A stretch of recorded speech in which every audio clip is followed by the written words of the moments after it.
Well, good afternoon, and I'd like to welcome our guest, Julius Anthony, who is an educator and president of both the St. Louis Black Authors and the St. Louis Regional Literacy Association. And he's here to tell us a little bit about his work here in St. Louis and beyond. Okay, so Julius, take over. Tell us a All little right. bit about yourself. Well, first, thank you, Sam, for inviting me to have this conversation with you today and to share about the work that I think is really important work. Um, and that is ensuring that all kids are confident and competent readers by the end of third grade. So I'm an educator by trade, been in education for more than 20 years. Have done everything from teach first grade to becoming an assistant to the superintendent, have started a private school in St. Louis. But what's most important is that in all of my work, I've primarily worked with children that are living in abject poverty, or kids that are part of what would be considered the working class community, and Black families and Black children. And what I've noticed in all situations is that our children really struggle, whether they're in a private school or public school, around reading. So my goal is to change that reality for all children, but particularly Black children in our country. We want them to be successful readers. Okay, well, Julius, the next thing I'd like to talk about is you're amazing. And I just want to put that, I just wish I could have a thing that amazing and, flashing lights and the rest, your amazing Believe program. And I'll let my readers know that I'm going to be putting links, anything you talk about, there'll be links to it in the blog entry itself. So they'll be able to actually go to your sites and so forth. So tell us all about the Believe projects, the Ferguson Community Center. I know things are a little bit on hiatus, but I'm sure things will be changing. So just give us that wonderful, wonderful report about what the Believe Project is all about, and had something to do with a book you wrote, didn't it? Okay, I'll let you take over. Well, first of all, I am super, super excited about the Believe Project. It's a dream come true. It is sort of the apex of a long career in education, with the understanding that literacy is the basis for all learning, but really trying to make sure that there is equity and access for all children to see or have literature that reflects them and their experiences. And so that's really what the Believe Project is all about. It's the space that we create in community centers and in schools. At the core of those spaces are the books. 1,000 books we're committing to every space. We've been fortunate in terms of the spaces that we've already opened. All of those spaces have at least 3,500 books in them. Wow. And all of the books, in terms of what we put in those spaces, 80% of them are Black children's literature as we define it. We believe Black children's literature is simply a picture book or a young adult story that tells the experiences of a Black person or Black family. They are the protagonists. We think that that's really important because the research suggests that less than 6% of the text that's introduced to all children in public or private school reflect Black and brown people. And we think that that is part of the issue in terms of Black children not being successful readers. They haven't made the connection that reading is really relevant and important to them. So this project helps to change that. We have great technology in the space. The space is designed to look like someone's home because we want to make sure that children make that connection between what I do in this space, I can do at home. And then all the spaces have these unique, beautiful murals. And we have great local artists that have created those murals for us. And the murals basically reflect our ideas and thoughts about what it means to believe. And they are also a reflection of the diversity of children within our community. And so it's a great opportunity. We have a core curriculum that we get from the PBS Kids, which is facilitated through our local PBS station, 9 Network. It's a workshop type experience. When kids participate in it, they get free books, They get free PBS Kids play pads to take home with them, technology that's loaded with literacy books and ebooks and literacy games. They also get a free PBS Kids Fire Stick where they can download all the educational programming. Our local group of authors also go into those spaces. They read their literature to the children. The children all get signed, autographed copies of their book.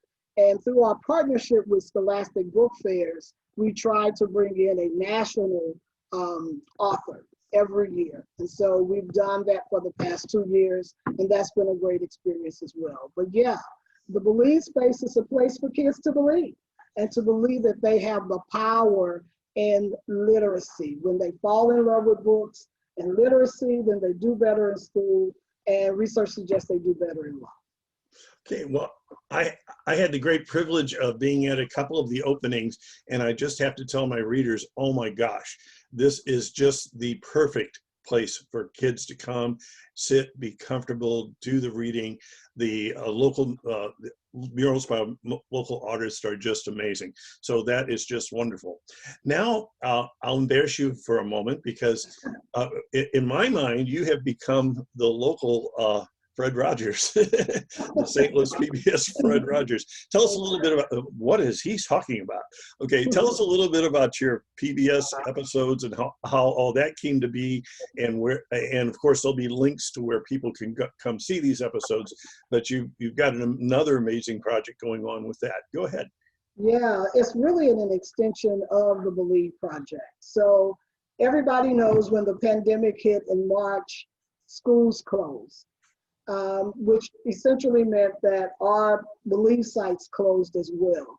But we wanted to continue to have some kind of ongoing experience with our believers, and that's who we call our children. We call them believers. We wanted to make sure that they continue to have great literacy experiences. So I heard about this grant opportunity through the Opportunity Trust Foundation, applied for it, and decided to create a digital episodic children's show. And it has turned out to be a huge success. In the show, what we do is we really focus on Black authors and their literature. There's opportunities for the author to read their books during the show. And here's a really great element, I think, of the show, and that's the music. And so we partnered with a local hip hop station because we wanted to make sure that the kids that watched our show were really connected to it and had that entertainment factor. But we also know that music is literacy as well. And so we work with that hip hop station to identify local artists, and we had artists create specific music for our episodes, which we thought was really, really great. It's also another opportunity for us to connect parents to the show. Certain generations of parents who are really understand and love hip hop. It gives them an opportunity to sit with their kids and watch the show. We also do or demonstrate a really fun activity in every episode. And so the success has been great. We aired it on our local PBS station. We were excited that we were able to do that. And we averaged, in terms of viewership, an average of 12,000 households viewed our show, which we thought was extremely exciting. And as a result of that, we submitted it to a national competition that was sponsored by the Reinvention Lab through Teach for America. And we won the competition. And as a result of that, I was invited to do an interview on St. Louis on the Air, which is the extension of NPR. And that entity, Laura Hanlon, I think is her name, the interviewer, a local celebrity, she dubbed me the hip hop Fred Rodgers. Now everybody's calling me hip hop Fred Rodgers, which I think is really funny because I don't know if I really have that personality. But that's what she dubbed me. NPR did a great article on it. It went national. And so we've gotten a lot of great attention, and our intention around that show is to actually create an entire series and offer that to families as well as schools and school districts so that we can have this ongoing virtual digital experience with children around reading and falling in love with books. Okay. There's a rumor going around St. Louis that there can't just be one of you. There must be like about 10 or 12 of you, all the things that are going on. And Yeah. I'm gonna ask you about some of that now. I know that you're the president of St. Louis Regional Literacy Association and St. Louis Black Authors, and I know you've got a lot of different things going on.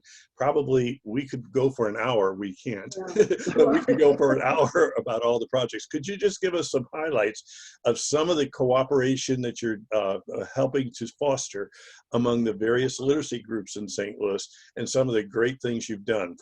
Just as, for instance, my alma mater, Walbridge School, ended up with some of those things you talked about, and there's just a number of wonderful things that have happened, and you're part of a group of St. Louis educators that are cooperating with each other and getting things done. And by the way, I'll be interviewing some others from that same group later on. But right now, tell us everything that you're doing, but keep it short. Sure. And honestly, I feel like I'm 100 different people at one time because we've just really been fortunate. We've only been in existence since 2018. So we're hitting our 3rd year mark now, and so many great things have happened. But the wonderful thing about St. Louis is that collaboration is always on everybody's mind, and everybody wants to play in the sandbox together and play well together. And that's worked out well for us. And so I'm just going to list some of the organizations. I won't really go into all the specifics of the projects, but we have partnerships with Nine Network, the Little Bit Foundation, St. Louis Public Schools, Riverview Gardens School District, University City School District. We're also with the Ferguson Community Empowerment Center, some of the charter schools like Old North, Confluence Academy, Ferguson, Florissant. I think I said that already. But we have lots of partnerships out there, which we are really excited and happy about. Books for Newborns, I should have said that, which is a biggie because it allowed us to get books in the hands of new parents. And when they first become parents, they'll have one of our books and be able to have children fall in love with reading at the very beginning. I am excited about being the president of the St. Louis Regional Literacy Association. And I'm so glad to have been mentored by Dr. Sam Bomarito for that job really well. And even when he wanted to turn it over, I was like, no, not yet. And so I think I'm ready for it now. And I'm most excited about the relationships that we've been able to establish at this very beginning of my tenure. And so St. Louis Public Schools have reached out to us, and they have signed up 400 of their teachers as members of our organization. Holy cow. Yes, and as a result of really wanting them to have exposure to diverse texts. So they are becoming members of the organization. The teachers that are part of the Believe Project will as well.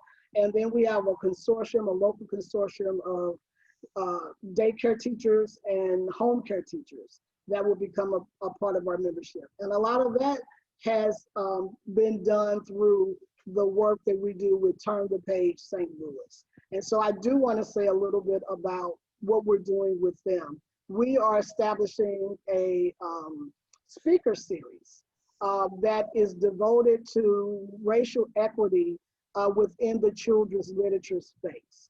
And so we have 4 great national speakers that will be a part of this series. It will run throughout the entire 2021. And then we have 4 local persons that will be a part of that speaker series as well. Some of the names are Dr. Rachelle Washington, who is an expert and professor at the University of Western Georgia.